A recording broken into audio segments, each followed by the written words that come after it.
Shalom, selamat malam buat teman-teman dan rekan-rekan sekalian. Pada kesempatan malam hari ini kembali saya menemani malam hari kita. Pada kesempatan ini seperti biasa kita tetap ngopi di rumah saja. Nah, kita akan coba membahas kembali bagaimana Petrus bertanggung jawab terhadap baptisan yang dilakukan kepada Cornelius gitu ya, baptisan Cornelius. Karena Cornelius itu kan adalah orang non-Yahudi gitu ya, lalu dipertentangkan, diperdebatkan dan lain sebagainya gitu ya. Ini pada malam hari ini kita akan mencoba melihat bagaimana Petrus mempertanggungjawabkan apa yang dia lakukan mengenai baptisan terhadap Cornelius. Seperti biasa, saya sudah ditemani kopi saya gitu ya, dan sebelum kita mulai, saya seruput dulu kopinya.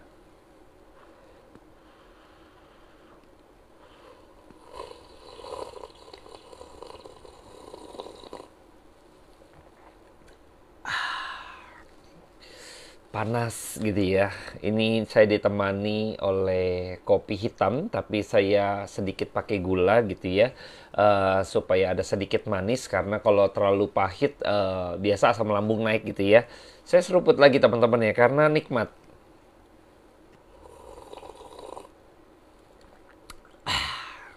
Oke, kita akan melanjutkan pembelajaran kita pada malam hari ini. Saya akan berdoa terlebih dahulu buat setiap kita sebelum kita mulai belajar sebagai kaum awam tentunya gitu ya, belajar kebenaran firman Tuhan lewat streaming seperti ini gitu ya. Dan saya akan berdoa terlebih dahulu buat setiap kita. Bapa dalam surga, kami ucap syukur karena kesempatan malam hari ini Tuhan berikan kesempatan bagi kami untuk kami boleh kembali menikmati firman Tuhan. Hamba berdoa kiranya bijaksana daripada Allah, pimpinan daripada Tuhan dalam waktu-waktu ke depan untuk streaming kami. Tuhan juga boleh memberkati, Tuhan sendiri yang beracara. Di dalam nama yang kudus kami alaskan seluruh rangkaian daripada pembelajaran hari ini ke dalam tangan Tuhan. Dalam nama yang kudus kami ucap syukur. Amin. Oke, saya akan bacakan di dalam Kisah Para Rasul. Ya, Kisah Para Rasul. Ya, Kisah Para Rasul. Di dalam Kisah Para Rasul 11, ya, 11 ayat yang pertama sampai ayatnya nanti yang ke-18 ya, ayat yang ke-18 ya. Oke, saya akan bacakan. Petrus mempertanggungjawabkan baptisan Cornelius di Yerusalem. Rasul-rasul dan saudara-saudara di Yudea mendengar bahwa bangsa-bangsa lain juga menerima firman Allah. Ketika Petrus tiba di Yerusalem, orang-orang dari golongan yang bersunat berselisih pendapat dengan dia. Ya, kata mereka, engkau telah masuk ke rumah orang-orang yang tidak bersunat dan makan bersama-sama dengan mereka. Tetapi Petrus menjelaskan segala sesuatu berturut-turut, katanya, aku sedang berdoa di kota Yope. Tiba-tiba rohku diliputi kuasa ilahi dan aku melihat suatu penglihatan. Suatu benda berbentuk kain lebar yang bergantung pada keempat sudutnya diturunkan dari langit sampai ke depanku. Aku menatapnya dan di dalamnya aku lihat segala jenis binatang berkaki empat dan binatang liar dan binatang menjalar dan burung-burung. Lalu aku mendengar suara berkata kepadaku, bangunlah hai Petrus, sembelilah dan makanlah. Tapi aku berkata, tidak Tuhan, tidak. Sebab belum pernah sesuatu yang haram dan yang tidak tahir masuk ke dalam mulutku. Akan tetapi untuk kedua kalinya suara dari surga berkata kepadaku, apa yang dinyatakan halal oleh Allah, tidak boleh engkau nyatakan haram. Hal itu terjadi sampai 3 kali, lalu semuanya ditarik kembali ke langit. Dan seketika itu juga 3 orang berdiri di depan rumah di mana kami menumpang. Mereka diutus kepadaku dari Kaisarea. Lalu kata roh kepadaku, pergi dan bersama mereka dengan tidak bimbang. Dan ke-6 saudara ini menyertai aku. Kami masuk ke dalam rumah orang itu, dan ia menceritakan kepada kami bagaimana ia melihat seorang malaikat berdiri di dalam rumahnya, dan berkata kepadanya, suruhlah orang ke Yope untuk menjemput Simon yang disebut Petrus. Ia akan menyampaikan suatu berita kepada kamu, yang akan mendatangkan keselamatan bagimu dan bagi seluruh isi rumahmu. Dan ketika aku mulai berbicara, turunlah Roh Kudus ke atas mereka, sama seperti dahulu ke atas kita. Maka teringatlah aku akan perkataan Tuhan, Yohanes membaptis dengan air, tetapi kamu akan dibaptis dengan Roh Kudus. Jadi jika Allah memberikan karunia kepada mereka, sama seperti kepada kita pada waktu kita mulai percaya kepada Yesus Kristus, bagaimanakah mungkin aku mencegah dia? Ketika mereka mendengar hal itu, mereka menjadi tenang, lalu memuliakan Allah katanya. Jadi kepada bangsa-bangsa lain, juga Allah mengaruniakan pertobatan yang memimpin kepada hidup. Nah ya, kita akan coba telaah perlahan demi perlahan. Pada waktu itu yang konten sebelumnya gitu ya, kita sudah bahas bagaimana Petrus dapat penglihatan, bagaimana Cornelius juga mendapat sebuah penampakan, penglihatan untuk dia boleh memanggil Petrus. Dan Petrus juga mendapat satu penglihatan bahwa dia harus makan hidangan yang disediakan gitu kan. Lalu di dalam perjalanannya juga dia coba mengetahui pimpinan Tuhan sampai akhirnya di rumah Cornelius dan Cornelius dibaptis. Lalu ketika balik ya pulang, lalu hal demikian menjadi isu hangat gitu ya. Kenapa? Karena Cornelius itu adalah orang bukan Yahudi, non-Yahudi ya.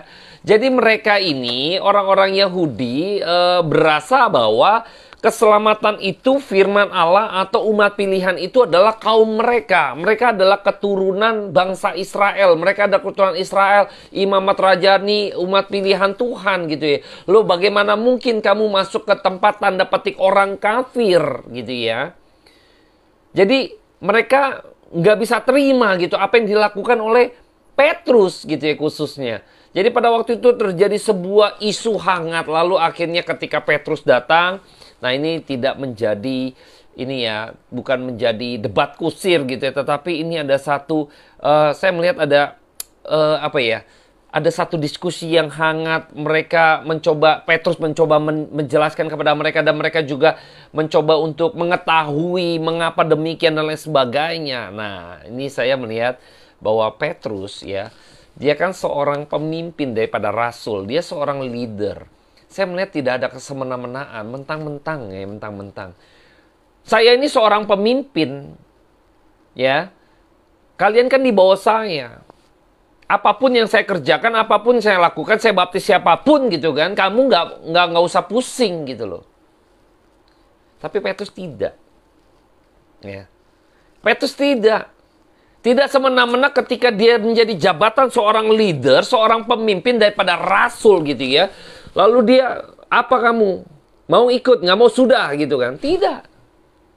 Tapi ketika Petrus tahu ada isu itu berkembang gitu, dia mau mencoba menenangkan, dia mau mencoba sebagai pribadi yang bertanggung jawab gitu loh. Lalu dia menjelaskan, dia tidak memandang gitu loh. Bahwa saya ini pemimpin kamu.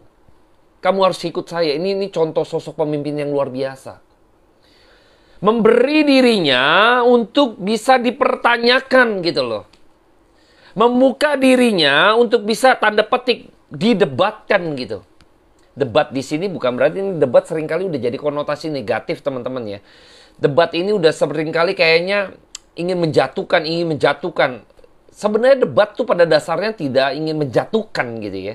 Debat itu sesungguhnya adalah menguji masing-masing pandangan, masing-masing pendapat gitu loh. Menguji satu sama lainnya. Sehingga kita bisa mengetahui gitu loh. Sejauh mana pendapat, pandangan kita seberapa tajam itu. Maka kita berdebatkan gitu loh. Ternyata pandangan kita terlalu tumpul, terlalu pendek, terlalu dangkal. Kan bisa demikian. Ya. Jadi pada waktu kita berdebat gitu ya, sebenarnya tujuannya untuk mempertajam gitu ya, untuk bisa memperdalam gitu ya, untuk bisa menguji gitu loh. Seperti serutan gitu ya, seperti serutan. Justru kalau nggak tajam kan serutan, maka pensil tumpul sebenarnya. Jadi serutan itu penting gitu loh, untuk mempertajam pensil gitu, agar bisa dipakai dengan baik, menulis dengan baik, menggambar dengan baik sebenarnya. Ya. Nah kembali lagi Petrus tidak semena-mena terhadap jabatan dia sebagai seorang pemimpin. Ini adalah sosok pemimpin yang luar biasa ini. Dari sini kita belajar bagaimana ketika menjadi seorang pemimpin, banyak pemimpin-pemimpin dunia, ketika itu dia semena-mena, saya ini penguasanya, saya ini leadernya. Jadi ketika saya misalnya dalam gereja atau apa gitu kan, saya sudah tunjuk A, tunjuk B, saya mau baptis A, baptis B, baptis C, pemberkatan nikah yang asal-asalan juga terserah saya. Misalnya seperti itu. Ini kacau.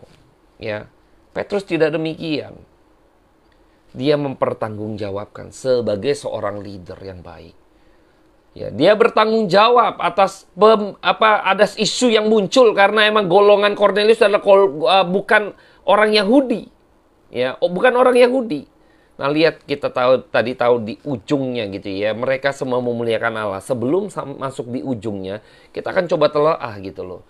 Apa yang dilakukan Petrus dalam memberikan pertanggungjawaban. Ya, kita akan coba telaah pelan-pelan sehingga kita sebagai kaum awam juga boleh telaah dan kita mendapat bijaksana kelak mungkin nanti gitu ya. Mungkin rekan-rekan semua ada yang menjadi seorang leader, pemimpin yang mungkin saat ini juga sebagai seorang leader. Nah, ini kita boleh sama-sama belajar ya. Saya tidak ingin menggurui ya, sama-sama belajar dari kebenaran firman Tuhan apa yang dilakukan Petrus kiranya juga bisa menjadi bagian daripada prinsip ya yang kita bisa terapkan dalam kehidupan kita ya. Dan coba saya akan ajak kita semua perlahan kita akan slice by slice gitu ya. Oke. Ketika Petrus tiba di Yerusalem, orang-orang dari golongan bersunat berselisih pendapat dengan dia. Ada kontroversi ya. Kata mereka, engkau telah masuk ke rumah orang-orang yang tidak bersunat dan makan bersama-sama dengan mereka. Karena mereka punya mindset gitu ya. Yang tadi keselamatan itu eksklusif gitu ya. Padahal Tuhan, kalau kita tahu gitu, kita ingatkan, saya coba buka, kutip saja gitu ya. Baca dalam Kisah Para Rasul di awal, pasal pertama, ayatnya yang ke-8, tetapi kamu akan menerima kuasa kalau Roh Kudus turun ke atas kamu dan kamu akan menjadi saksiku di Yerusalem dan di seluruh Yudea dan Samaria sampai ke ujung bumi. Nah, ini kan sudah Tuhan pernah katakan. Nah, pada waktu Cornelius itulah mereka sadar gitu loh bahwa Tuhan Yesus sudah mengatakan di dalam Kisah Para Rasul awal tadi gitu loh. Samaria dan ujung bumi itu adalah daerah-daerah di mana akhirnya non-Yahudi gitu loh. Lepas daripada teritorial gitu loh. Baik itu ras, mungkin suku, warna kulit gitu kan. Keturunan secara historis bukan masalah Yahudi non-Yahudi gitu loh. Sunat atau tidak bersunat, semua keselamatan itu di luar daripada jangkauan mereka sebenarnya. Itu beyond gitu ya. Di luar daripada itu seluruh untuk semuanya gitu loh. Bukan untuk golongan tertentu, tidak gitu ya, tidak. Ya, pemahaman ini mereka akhirnya pada waktu Petrus mempertanggungjawabkan baptisan Cornelius, akhirnya mereka akan melihat bahwa ternyata keselamatan itu juga turun pada bangsa-bangsa lain ya, yang menarik itu. Oke, kita lanjut di ayat keempat. Tetapi Petrus menjelaskan segala sesuatu berturut-turut katanya. Nah, Petrus menjelaskan dengan begitu rapih gitu ya, berturut-turut ya. Coba memberikan sebuah kisah yang dia alami ini dengan sistematis, berturut-turut gitu ya. Dia cerita dengan tidak menambah-nambahkan sesuatu, tidak mencoba untuk membangun narasi atau alibi-alibi yang ditambahkan untuk memperkuat gitu kan. Takut-takut kalau saya keputusan salah lalu saya pakai begini untuk menstrategikan supaya diterima oleh mereka dan lain sebagainya. Padahal itu salah, saya bangun supaya itu kelihatan benar gitu kan. Tidak demikian dengan Petrus. Ya. Petrus tidak ada intrik politik di dalam ini. Nggak ada konflik of interest, nggak ada kepentingan dia. Mungkin takut diturunkan jabatannya, lalu, jangan-jangan saya salah nih gitu. Lalu perdebatkan, lalu dia coba selipkan gitu kan. Tidak, gitu ya. Tidak. Tidak ada kepentingan dari Petrus gitu ya. Nggak ada. Justru dia udah tahu, udah mengerti gitu loh. Pada waktu baptisan Cornelius, makanya turun kepada bangsa-bangsa lain. Nah, pada waktu dia ingin menjelaskan, dia coba untuk menelaah pelan-pelan supaya mereka juga bisa mengerti dengan baik. Nah, ini penting ya.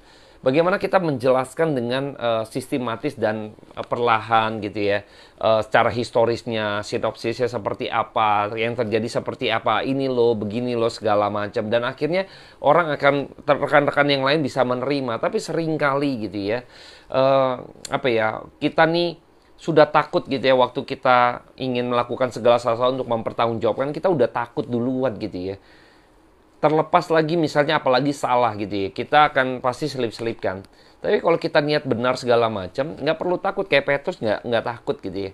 Nggak takut untuk dalam dirinya gitu kan. Enggak, karena ini ada pekerjaan Tuhan dan dia berani mempertanggungjawabkan itu. Sekalipun dia seorang pemimpin gitu ya. Nggak harus, dia nggak wajib kayak gitu, tetapi dia gitu ya, dengan kerendahan hati memberikan pertanggungjawaban, dia ceritakan dengan secara sistematis atau berturut-turut. Nah, kita akan coba lihat gitu ya, bagian lain. Nah, ketika itu dia cerita, aku sedang berdoa di kota Yope. Tiba-tiba rohku diliputi kuasa ilahi dan aku melihat satu penglihatan. Suatu benda berbentuk kain lebar yang bergantung pada keempat sudutnya diturunkan dari langit sampai di depanku. Ini diceritakan apa yang sudah pernah kita bahas juga di konten sebelumnya gitu kan. Aku menatapnya dan di dalamnya aku lihat segala jenis binatang berkaki empat dan binatang liar, binatang menjalar, burung. Aku mendengar suara kepadaku, bangunlah hai Petrus, sembelilah dan makanlah. Tapi aku berkata, tidak Tuhan, tidak, sebab belum pernah sesuatu yang haram dan tidak tahir masuk ke dalam mulutku. Akan tetapi untuk kedua kalinya suara dari surga berkata kepadaku, apa yang dinyatakan halal oleh Allah tidak boleh engkau nyatakan haram gitu ya. Hal itu terjadi sampai 3 kali, lalu semuanya ditarik kembali ke langit. Nah, dia lihat turun dari langit, balik dari langit gitu ya. Ingat ya, Kristus itu datang dari langit gitu ya. Waktu Kristus naik pun mereka ngelihat ke atas langit ya. Jadi ini adalah sebuah tanda, sebenarnya ini adalah perintah dari Tuhan ya. Ada satu mandat daripada Tuhan untuk dikerjakan. Maka Petrus mencoba untuk menjelaskan bahwa ada satu pimpinan daripada Roh Kudus, bagaimana di dalam perjalanannya itu pada waktu Cornelius dibaptis, dia menceritakan ada satu pimpinan-pimpinan Tuhan, tanda demi tanda, tanda demi tanda yang mengkonfirmasi bagaimana itu adalah pekerjaan Allah yang harus Petrus lakukan. Ya, maka nanti di ayat ujung penghujung tadi gitu kan, nggak bisa cegah mereka kan? Bagaimana mungkin bisa mencegah mereka gitu loh? Karena ini pekerjaan Allah, tapi Allah selalu memberikan konfirmasi di dalam setiap pimpinan-pimpinannya. Jadi pada waktu kita menjadi seorang hamba Tuhan, kita menjadi seorang penginjil, ataupun kita menjadi seorang Kristen, kita menjadi seorang pelayan, ataupun kita kaum awam sebagai orang percaya, di dalam kehidupan kita, ketika dalam pimpinan Tuhan, Tuhan pasti akan mengkonfirmasi hal-hal gitu ya, di dalam kehidupan kita gitu kan, seturut dengan pimpinannya. Tuhan akan berikan konfirmasi, kita berdoa di hadapan Tuhan. Petrus pun demikian, menggumulkan. Pada waktu sebelumnya sudah saya kisahkan gitu ya, teman-teman yang lain bisa ketinggalan, bisa lihat di konten di YouTube saya gitu, bisa lihat di sana gitu kan, kisah sebelumnya di dalam pasal 10 ya. Saya lanjutkan kembali, dia tahu bahwa ini dari langit gitu kan, balik ke langit gitu. Ini sama seperti Kristus dan ini ada perintah Tuhan gitu ya. Dan berikutnya adalah ada konfirmasi lagi. Yang pertama tadi konfirmasi yang penglihatan tadi sampai 3 kali penglihatan itu gitu ya. Lalu ayat 11, dan seketika juga 3 orang berdiri di depan rumah. Ini nggak tahu angka 3 muncul lagi gitu ya. Di mana kami menumpang, mereka diutus kepadaku dari Kaisarea ya kan. Tiba-tiba orang cari dia gitu kan, yang numpang di situ bisa tepat dan lain sebagainya gitu ya. Kalau bukan pimpinan Tuhan nggak mungkin gitu ya. Lalu ayat 12, lalu kata Roh kepadaku, pergi bersama mereka dengan tidak bimbang gitu ya. Ini ada satu kepekaan lagi yang akhirnya melihat tanda-tanda lagi gitu ya. Pas masuk juga ayat ke-13, dia cerita lagi. Nah ini dari Kaisarea gitu kan, si Cornelius cerita gitu ya. Dia ada malaikat gitu ya di dalam rumahnya dan berkata, suruh orang ke Yope untuk menjemput Simon. Nah yang tadi 3 orang tadi gitu ya diutus segala macam lah, waktu dia di lapar gitu ya di atas mau makan gitu ya sambil tunggu makanan, terus ada penglihatan itu, terus ada 3 orang yang diutus dari Cornelius dari Kaisarea gitu ya. Ini semua tanda-tanda ini semua terkonfirmasi gitu loh ya, terkonfirmasi, dan ini tidak ditambah-tambahkan, tidak dilebih-lebihkan gitu ya. Apa yang Petrus saksikan ini tidak dilebih-lebihkan, tidak juga dikurang-kurangkan gitu ya. tepat seperti yang terjadi, apa adanya, dan ini konfirmasi yang penting yang disampaikan oleh Petrus bagaimana dia mengetahui pimpinan daripada Tuhan. Nah, ini yang penting. Ya, ini yang penting. Seringkali kita kalau tidak memiliki kepahaman rohani, maka kita akan salah langkah di dalam perjalanan kekristenan kita dalam mengarungi tantangan yang ada dalam dunia ini ya. Saya berharap kita akan terus makin mengasah diri kita lewat kebenaran firman Tuhan, sehingga kita nih makin peka akan kebenaran firman Tuhan, kita makin makin lebih memiliki sense-nya itu dapat gitu loh. Oh, ini pimpinan Tuhan, kita lebih peka rohani, tahu, sehingga kita nggak tersesat, sehingga kita nggak menyimpang gitu, kira-kira demikian ya. Saya lanjutkan lagi. Nah, ketika itu setelah mendapat konfirmasi itu, ayat 14, ia akan menyampaikan suatu berita kepada kamu yang mendatangkan keselamatan. Nah, ini penting ya. Petrus adalah pemberita Injil, ya. Pembawa Injil atau kabar baik mengenai keselamatan yang datang daripada Allah. Cornelius gitu ya, mendapat pesan itu gitu ya. Ini connect ya. Ya, jadi dia suruh ke Petrus gitu ya. Nah, di situ Petrus membawa Injil gitu ya, yang membawa keselamatan ya bagi seluruh isi rumahmu. Kita tahu pada waktu di pasal 10 itu Cornelius udah siapin semua sahabat, saudara-saudaranya di dalam rumahnya ya. Bayangkan ya, ini Cornelius juga luar biasa ya, punya semangat untuk bisa membawa jiwa-jiwa datang kepada Tuhan. Harusnya kita nih yang seperti ini ya, seperti Cornelius, punya semangat untuk membawa jiwa-jiwa kepada Tuhan. Kumpulin di rumah-rumah, dimanapun gitu ya, kita kumpulkan. Wah, ini kita dengar berita Injil gitu ya. Harusnya punya semangat demikian ya. Saya berharap kita punya semangat demikian ya. Oke, saya coba lanjutkan kembali. Ayat 15, dan ketika aku mulai berbicara, ketika Petrus sudah berbicara di sini adalah ketika Petrus menyampaikan kebenaran firman Tuhan ya. Di dalam pasal 10 sebelumnya sudah saya sampaikan dalam konten sebelum ini, menyampaikan kebenaran firman Tuhan. Bagaimana ketika Injil disampaikan, firman Tuhan disampaikan, maka di situ ada pekerjaan, itu ada Roh Kudus ya, yang bekerja di dalam kebenaran firman Tuhan yang disampaikan. Maka Roh Kudus bekerja di dalam hati seseorang, maka Roh Kudus yang akan memberikan dorongan, yang akan memberikan tuntunan bagi setiap domba-domba yang hilang gitu ya, untuk datang dan kembali kepada Tuhan. Ini menarik ya. Turun Roh Kudus ke atas mereka sama seperti dahulu ke atas kita. Maka teringatlah aku akan perkataan Tuhan. Yohanes membaptis dengan air, tetapi kamu akan dibaptis dengan Roh Kudus. Nah, ini baptisan Roh Kudus juga seringkali mendapat sebuah tafsiran yang agak-agak aneh gitu ya, yang mungkin kaum awam juga bingung ya. Saya nggak mau terlalu bahas mengenai baptisan Roh Kudus di sini. Kenapa? Karena sudah banyak sebenarnya penjelasan-penjelasan di konten-konten YouTube dan lain sebagainya ya. Saya karena waktu tidak memungkinkan, saya ambil benang merah saja gitu ya, secara garis besarnya gitu ya, bahwa baptisan Roh Kudus ini bekerja bukan karena ada dorongan akhirnya segala fenomena terjadi, misalnya tergelepar-gelepar, misalnya lalu mengeluarkan kata-kata yang seperti histeris atau apa gitu ya, yang sifatnya mungkin ekspresif atau apa gitu ya.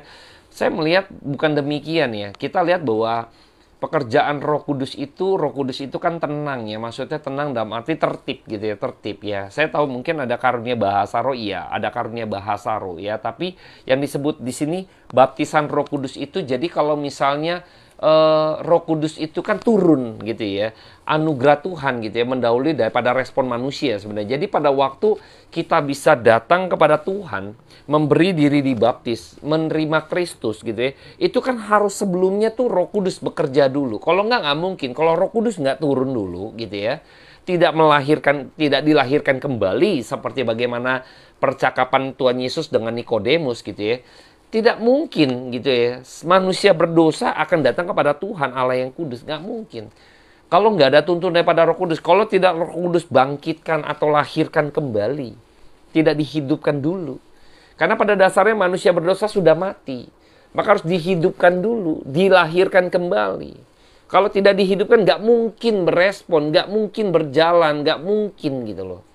Nah ini makanya baptisan Roh Kudus itu artinya adalah Roh Kudus turun, rohani kita yang mati karena dosa dihidupkan kembali.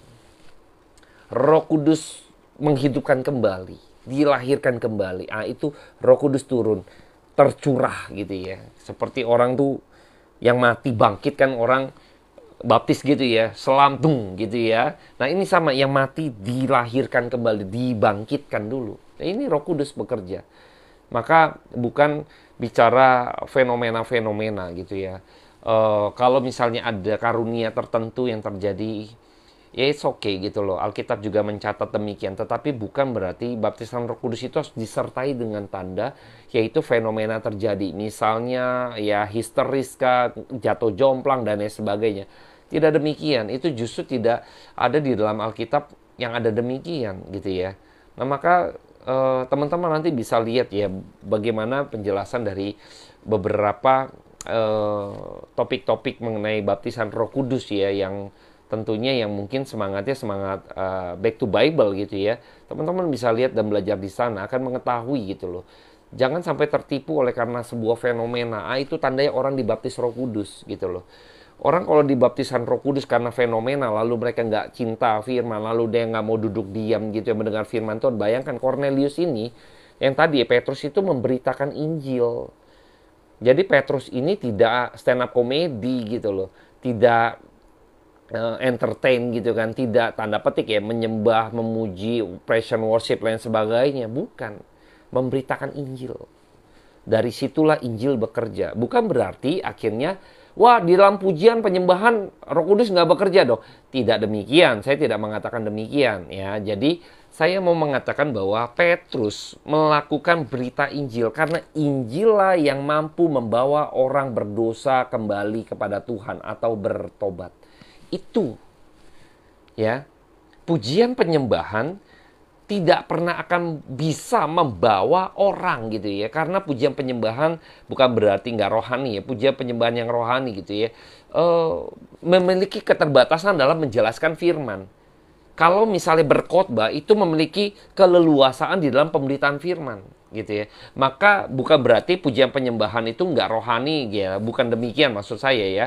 Jadi saya mau menekankan bahwa Injil lah, berita firman lah gitu ya. Itulah yang harus menjadi panggungnya, itu harus menjadi follow spotnya, itu harus menjadi concernnya gitu loh. Ya, ini yang harus kita pikirkan karena inilah berita Injil ini yang membawa manusia berdosa kembali kepada Tuhan dan bertobat ya. Kalau nggak mungkin mengalami pertobatan yang sejati. Oke, saya akan coba lanjutkan. Nah, ketika sudah dijelaskan gitu ya, jadi jika Allah memberikan karunia kepada mereka sama seperti kita pada waktu kita mulai percaya kepada Yesus Kristus. Nah, ketika mereka sudah mulai percaya, bukan berarti akhirnya Roh Kudus itu kan membawa orang percaya kepada Kristus. Baptisan Roh Kudus ya. Bagaimanakah mungkin aku mencegah dia? Nggak bisa mencegah pekerjaan Roh Kudus. Kadang orang gitu ya berpikir bisa mencegah, sama seperti orang-orang Farisi ya, imam-imam, ahli-ahli Taurat, orang-orang Saduki pada waktu zaman Yesus gitu ya. Mereka pikir dengan menyalibkan Kristus selesai, Injil nggak akan tersiar lagi. Ternyata tidak. Bagaimana mungkin mencegah dia, Tuhan Allah ya, yang menginginkan sebuah pertobatan, yang menginginkan kembalinya berkumpul domba-domba yang hilang, dia mau kumpulkan kembali, dia mau angkat kembali, dia mau bawa kembali, dia mau tangkap kembali. Siapa yang bisa cegah dia? Kadang lucu, orang-orang Farisi, orang-orang Saduki, dan juga di dalam dunia kita saat ini, mereka pemimpin-pemimpin dunia mungkin pikir bisa mencegah Tuhan gitu ya, mencegah Allah kita gitu ya, untuk supaya Injil itu bisa dihentikan gitu loh. Justru makin tersiar gitu ya. Tuhan nggak akan bisa dicegah gitu loh. Injil nggak akan bisa terpenjara. Ya, Injil akan terus bebas karena dia adalah Allah sendiri, kebenaran itu sendiri yang untuk memberitakan kemanapun dia mau. Dia akan terus mencari yang hilang, nggak akan bisa dipenjarakan ya. Sekalipun Kristus ya di dalam kesementaraannya harus mati. Sekalipun Petrus dan rasul-rasul lain harus dipenjara dan menerima kematian. Tetapi tidak pernah Injil itu berhenti. Buktinya kebenaran firman Tuhan malam hari ini masih bisa kita nikmati. Ini menandakan tidak ada yang bisa menentang pengkabaran Injil. Tidak ada yang pernah bisa menghentikan pengkabaran Injil. Justru ada oknum-oknum yang ingin menghentikan pengkabaran Injil. Itu datangnya dari si jahat. Datangnya dari si jahat. Iblis tidak senang gitu loh. Injil diberitakan. Justru itu ya. Oknum-oknum itu adalah daripada si jahat. Saya berharap kita harus sadar gitu ya. Sadar bahwa Injil itu tidak pernah bisa dihentikan. Jadi saya menulis komik penginjilan gitu ya. Karena saya tahu bahwa berita Injil itu nggak bisa dihentikan. Kalau ada orang-orang gitu ya, kita tahu penginjilan juga di beberapa daerah dan sebagainya. Tapi saya percaya nggak akan berhenti. Berita Injil akan terus tersiar gitu ya. Nah, saya melihat bahwa kita harus memiliki semangat untuk memberitakan Injil. Ya. Seperti Petrus ya, dia nggak melihat itu suku mana, ras mana gitu ya, itu kulit hitam atau kulit putih, mata belok atau mata sipit, rambut panjang atau botak atau gimbal atau panjang gitu kan. Tidak melihat itu. Apa yang dikatakan Tuhan halal, jangan kau haramkan. Ya kita jangan berkata apa-apa dikit-dikit, dia orang kafir, dia bukan umat pilihan. Dia itu orang brengsek gitu kan dan sebagainya. Kita yang selalu memiliki definisi sendiri gitu loh. Yang menentukan tuh siapa? Kok kita seolah-olah jadi Tuhan gitu ya?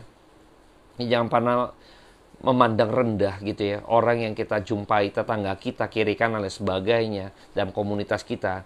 Jangan di situ ada orang pilihan. Ada umat pilihan. Ya. Jadi jangan pernah menganggap rendah, tapi kita beritakan Injil. Ketika dia adalah domba, dia akan mendengar suara Injil. Domba-dombaku mendengar suaraku. Itu kata firman Tuhan. Ya. Kita beritakan Injil. Berita Injil ada suara Tuhan. Tuhan sedang mengembalakan melalui Injilnya. Kalau dia itu adalah domba, maka dia akan datang pada Kristus. Ya, dan bertobat. Luar biasa ya. Semangat ini yang kita punya. Saya coba lihat lagi di bagian akhir, ini menarik ya. Ketika mereka mendengar hal itu, mereka menjadi tenang ya. Tadinya gasak-gusuk, berdebat, tidak terima gitu ya. Engkau mampir di orang-orang tanda petik haram, kafir gitu ya. Engkau gabung, terus main asal-asal baptis gitu ya, supaya dia terima Kristus. Kamu kenapa? Kamu takut atau apa gitu ya. Ini banyak pikiran yang akhirnya negatif gitu ya. Lalu mereka jadi tenang. Lalu memuliakan Allah katanya.